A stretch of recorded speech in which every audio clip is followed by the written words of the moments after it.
এবার একটা method share করতেছি, আমার খুব পছন্দের একজন ট্রেনার মেন্টর আছে, উনি টি হার্ভ একার, উনি এখন রিটায়ার্ড করে ফেলছে। ওনার লাইভ অনেকগুলো সেশন আমি করেছি, খুবই দারুণ বলে এগুলো নিয়ে। তো ওনার একটা মেথড আছে খুবই পপুলার, 6 জার মেথড, টি হার্ভ একার। আসবে ওনার ছবি সহ একটা কোট আছে আপনাদের। জার 1 নেসেসিটি, অর্থাৎ আপনার খাবার দাবার, পরিবহন, ডেইলি যেই কাজগুলো, যেই খরচগুলো না করলে আপনি একদিনও বাঁচতে পারবেন না। বাসা ভাড়া, খাওয়া, যাতায়াত করা, বাচ্চাদের স্কুলের খরচ, পোশাক আশাক, বাজেটিং। সো এটা খুব মানে সিম্পল। অনেক কমপ্লেক্স বাজেট দেখলে আমরা দূরে চলে যাই, এটা সিম্পলি ম্যানেজ করা যায়। তার মানে নেসেসিটিতে আমি খরচ করব আমার পুরো আর্নিংয়ের 55%। এখন এই 55 করতে গিয়ে যদি আপনার মাসে একদিনের বেশি মাছ খেতে না পারেন, ওইটাই আপনাকে প্র্যাকটিস করতে হবে, কিচ্ছু করার নাই। যা টাকা আছে খরচ করে আমার আজকে খাইতে হবে কোনো দরকার নেই। 55% আপনি অ্যালোকেট করবেন জাস্ট বিকজ অফ নেসেসিটি। বাকি 10% এন্টারটেনমেন্ট, কারণ আপনার বিনোদনও কিন্তু দরকার আছে, হালকা ঘোরাফেরা বা টুকিটাকি যেই ব্যাপার ছোটোখাটো খরচ, এগুলো এন্টারটেনমেন্টে করবেন। নাম্বার 3 ইনভেস্টমেন্ট, 10% টাকা অ্যাটলিস্ট যাতে ইনভেস্টমেন্টে আপনি দিতে পারেন। আর নাম্বার 4 এডুকেশন। এডুকেশন মানে কি আপনার ইনকামের 10% টাকা আপনি খরচ করবেন আপনার পেছনে, আপনার নিজেকে তৈরি করার জন্য, আপনার স্কিলের জন্য। কেউ এখানে মনে করার সুযোগ নাই, we are life long learner. আপনি যত ভালো শিখবেন, যত ভালো লার্ন করবেন, বিলিভ মি অর নট, আপনি তত ভালো আর্ন করবেন। আমার একটা পারফেক্ট মানে আমার এক্সাম্পলটা হয়তো আপনারা ভালো রিলেট করবেন। আমি আজ থেকে 8-9 বছর আগে আমি খুবই ফিনান্সিয়ালি বাজে অবস্থা, আমার সবগুলো ব্যবসা বন্ধ হইতে হইতে একদম মানে রাস্তায় নেমে গেছি।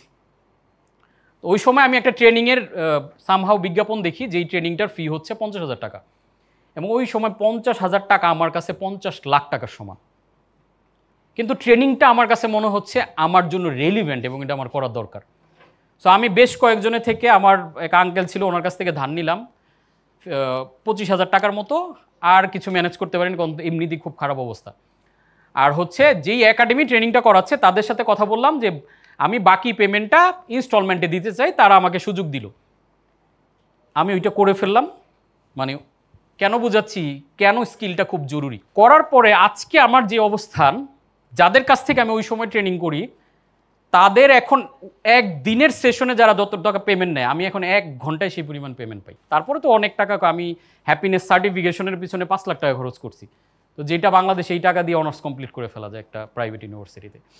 সো আপনি ইনভেস্টমেন্টের পিছনে, বিলিভ মি অর নট, এই যে আজকে যে খরচটা করছেন, আমি বিশ্বাস করি আপনার এই টাকা 15 গুণ হয়ে ফেরত আসবে যদি আপনি এটাকে প্রপারলি কাজে লাগান। Then number 5 long term investment. Long টার্মের মধ্যে কি থাকবে? ইমার্জেন্সি কোনো বিপদ। কারণ বাংলাদেশে যে রিটায়ারমেন্ট প্ল্যান নিয়ে একটা কথা আমি বলতে ভুলে গেছি, রিটায়ারমেন্টে ফিনান্সিয়ালের প্ল্যানের পাশাপাশি হেলথ প্ল্যানটা রাখবেন। সুস্থ থাকাটা বৃদ্ধ বয়সে ইম্পর্টেন্ট।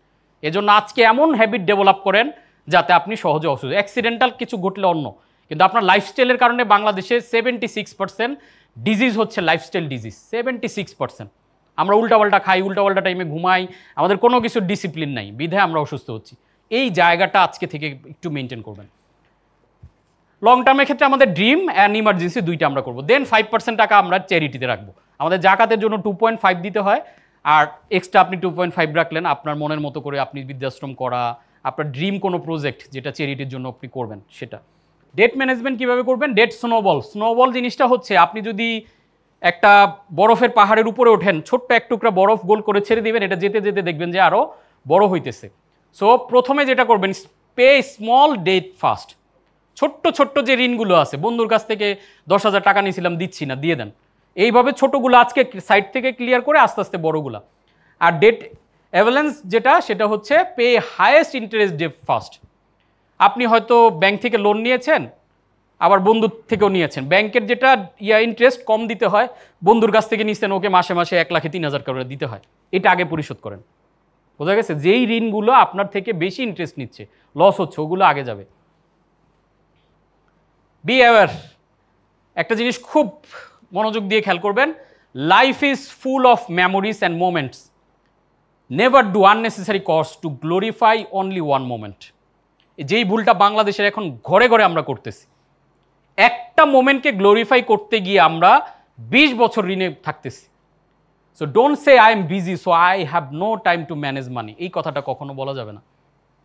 সো একটা মোমেন্ট গ্লোরিফাই বলতে ওই যে আমি আমার বড় মামার ঘটনা বললাম যে মেয়ের বিয়েকে এত গ্লোরিফাই করতে গিয়ে তারা বাড়ি বন্ধক রাখলো, শেষ পর্যন্ত বাড়িটা তারা আর উদ্ধার করতে পারলো না। ওই মোমেন্টটা কিন্তু গ্লোরিফাই মোমেন্টটা কিন্তু চলে গেছে।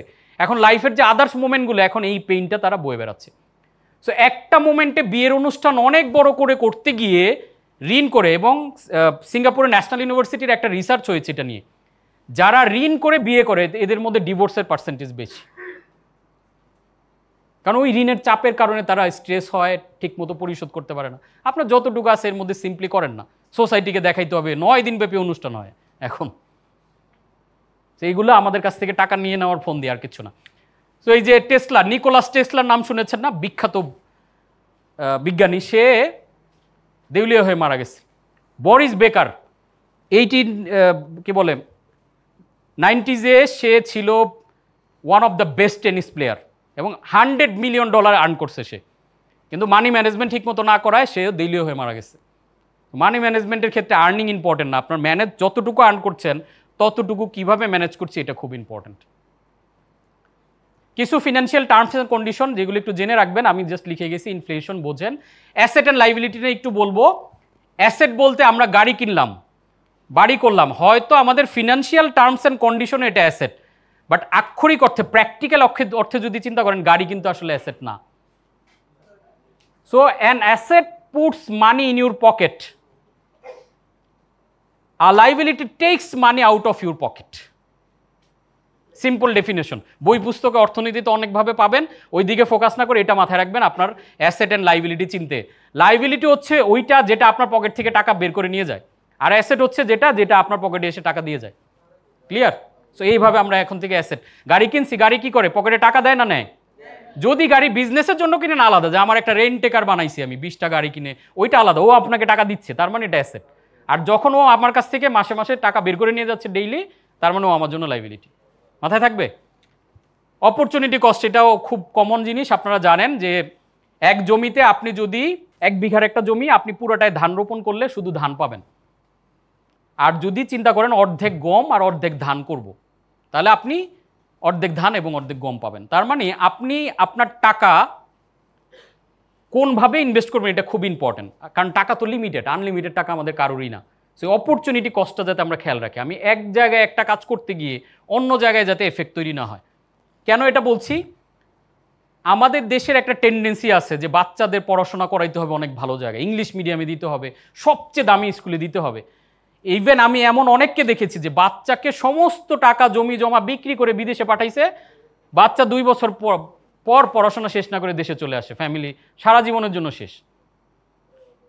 মাথায় থাকবে ব্যাপারটা, যে আমরা অপরচুনিটি কস্ট যাতে চিন্তা করি যে আমি এই টাকা দিয়ে সব কি আমার বাচ্চার পড়াশোনায় দিয়ে দিব, নাকি একটু ব্যালেন্স করব যাতে আমার কন্ট্রোলটা অ্যাটলিস্ট মানির উপরে আমার থাকে। অপরচুনিটি কস্ট একটা করতে গেলে কিন্তু আরেকটার উপরে হিট করবে। সো আমি যখন এটা দিয়ে ধান উৎপাদন করতেছি, ওকে, আমি যদি কনভিন্স থাকি, আর কনভিন্স না থাকলে আমি হয়তো এক কোনায় ধান, এইদিকে একটু গম, এইদিকে একটু আরেকটা জিনিস উৎপাদন করলাম, 3টা মিলে আমার একটা ফসল খারাপ হলেও বাকি 2টা দিয়ে আমি চলতে পারবো। এরকম একটা ব্যালেন্সিং যাতে আমরা চিন্তা করি, এটা খুবই পাওয়ারফুল। কম্পাউন্ড ইন্টারেস্ট, চক্রবৃদ্ধি আমরা জানি, এবং আইনস্টাইন একটা পাওয়ারফুল কথা বলেছে, compound interest is the 8th wonder of world, he who understands it earns it, he who doesn't pays it. এটা আপনি বুঝতে পারলে আপনি এটা থেকে আয় করতে পারবেন, আর না বুঝতে পারলে এটা আপনার কাছ থেকে নিয়ে দেবে। সিম্পল একটা ক্যালকুলেশন যদি করেন, এটা নিয়ে একটা প্রচলিত গল্প আছে, গল্পটা এইভাবে বলে, মানসিংহ ছিল সম্রাট আকবরের একজন ধনী সেনাপতি, তো তার ছেলের নাম ছিল দুর্জন সিং। তো গল্পটা আমি জানি না, অ্যাকচুয়ালি ইতিহাস নিয়ে আমার আইডিয়া কম, বাট বোঝার জন্য জাস্ট গল্প হিসেবে, একটা কাল্পনিক গল্প হিসেবে খেয়াল করেন।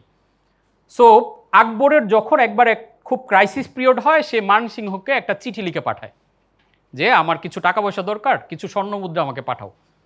তো একইভাবে মানসিংহ সুন্দর করে উত্তর দেয় যে সম্রাট জাহাপানা, আপনি সবাইকে আমি যেই রেটে দেই আপনাকে একটু কম রেটে দিলাম, আমি নর্মালি 14% দেই, আপনাকে 12% দিলাম, আপনি যতদিন টাকা রাখবেন প্রত্যেক বছর এই দেওয়া টাকার উপরে আপনি আমাকে প্রফিট দিবেন। সো এইভাবে 5 বছর পর যখন পে করতে গেছে টাকা, সম্রাট চিন্তা করছে বরাবর যে 1 লাখ নিয়েছি 12%, কিন্তু মাল্টিপ্লাই করতে গিয়ে দেখা গেল এটা হয়ে গেছে 15%।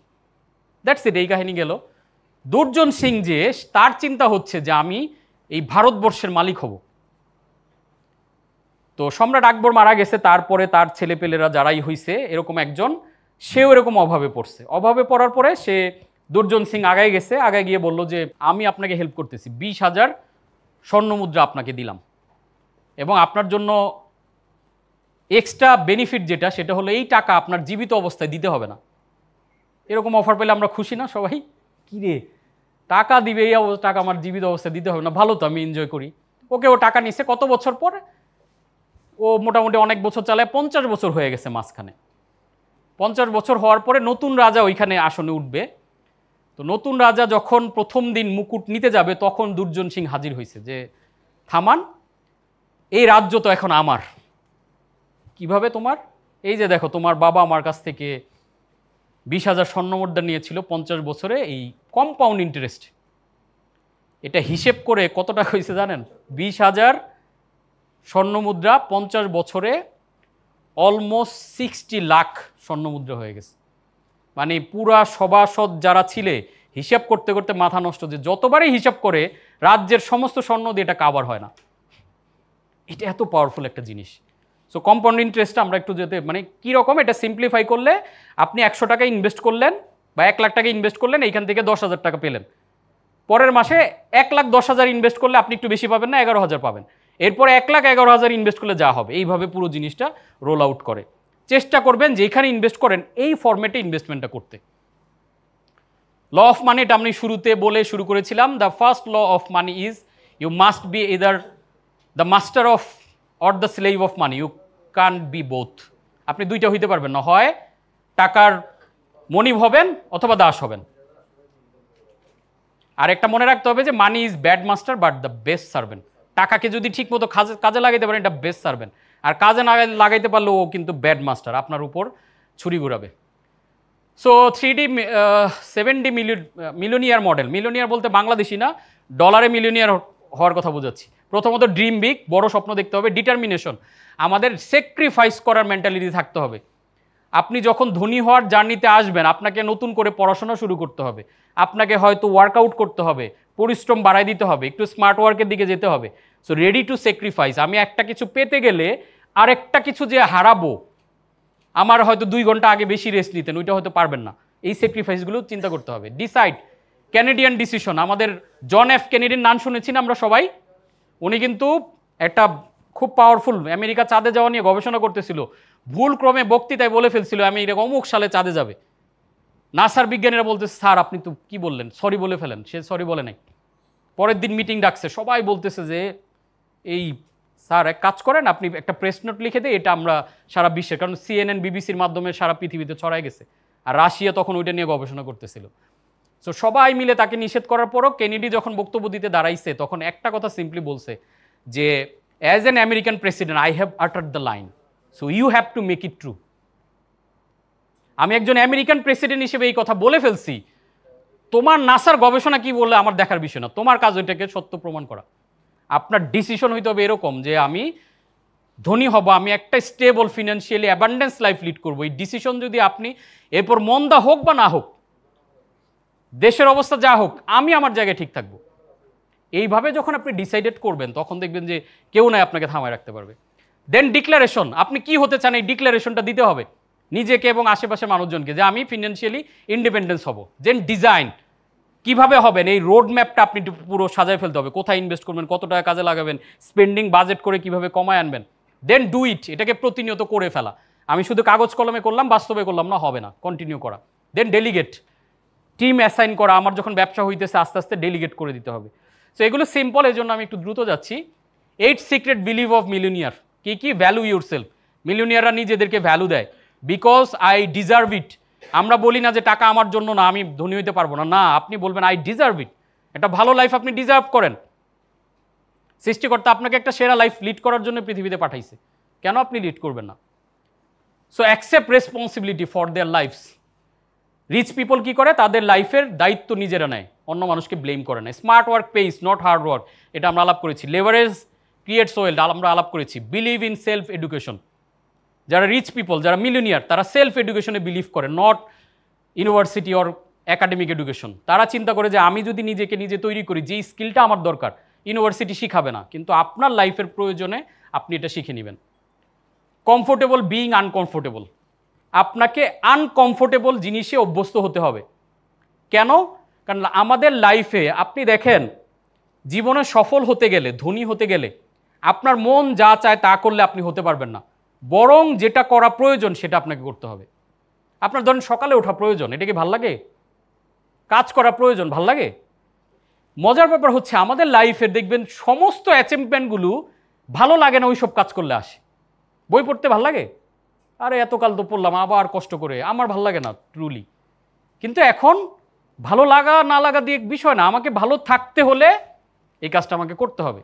এবং একটা জিনিস খুব মাথায় রাখবেন, আপনি নিজে যদি আপনাকে কমফোর্ট দিতে চান, সারা দুনিয়া আপনাকে দিবে ডিসকমফোর্ট। আর আপনি যদি নিজে নিজেকে ডিসকমফোর্ট দেন, সারা দুনিয়া আপনাকে দিবে কমফোর্ট। মাথায় থাকবে, খুব ইম্পর্টেন্ট একটা ব্যাপার। কিন্তু আপনি আপনাকে তৈরি করতে হবে কষ্ট করে। আপনি সফল হলে এটার ভাগিদার সবাই, আপনি ব্যর্থ হলে ব্যর্থতার ভাগিদার শুধু আপনি। আপনি খারাপ থাকেন, গরিব থাকেন, দুর্বল থাকেন, কেউ পরিচয় পাশ দিয়ে হেঁটে যাবে, আপনাকে দেখবে না। আর আপনি যখন সফল, দূর সম্পর্কের, আরে ও তো আমার ওই বাবার বন্ধুর অমুকের ভাতিজার কাছের মানুষ, সে আমার। আর ব্যর্থ মানুষ কারো কাছের মানুষ না। তো এটা আমাদের একটু মাথায় রাখতে হবে। ফোকাস অন ইনভেস্টিং, কিভাবে ইনভেস্ট করে আমি টাকাকে কিভাবে কাজে লাগাবেন, এটা আজকে থেকে মাথায় রাখেন। এবং এই জিনিসটা আমার মাথায় প্রথম ঢুকছিল যখন আমি রিচ ড্যাড পুয়ার ড্যাডটা পড়ি।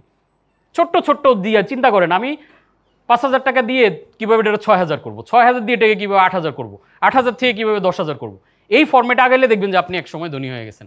আর মনিটর দেয়ার অ্যাসোসিয়েশন, মিলিয়নিয়াররা মিলিয়নিয়ারদের সাথে থাকে, ধনীরা ধনীদের সাথে সময় কাটায়। দেখবেন ধনী থিঙ্কিং যাদের, রিচ থিঙ্কিং যারা, আপনি তাদের সাথে সময় কাটাবেন।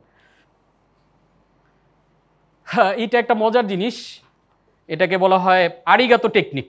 আমি একটা জাপানিজ ট্রেনারে ট্রেনিং করেছিলাম। উনি যেটা বলে যে মানি ইমোশন, অর্থাৎ টাকারও নাকি ইমোশন আছে, মজা করে দেওয়া আর কি। সো ওনার কথাটা হচ্ছে giving thanks to every money which comes and goes from you. আরিগাতো জাপানিজ শব্দের অর্থ থ্যাঙ্কস। এটা জাপানের একজন বিলিনিয়ারের কাছ থেকে আমি ট্রেনিংটা করেছিলাম। উনি বলতেছে টাকা কিরকম চাইপা কষ্ট দিলে টাকা তোমার কাছে আর আসবে না। টাকা যখন আসবে আপনি সৃষ্টিকর্তাকে একটা থ্যাঙ্কস জানান যে না ইয়েস আসছে, খুশি মনে আবার আরেকজনকে দেন, দেখবেন আবার খুশি মনে আপনার কাছে আসবে। ঠিক আছে, এইটাকে আরিগাতো টেকনিক বলে, থ্যাঙ্কস জানানো।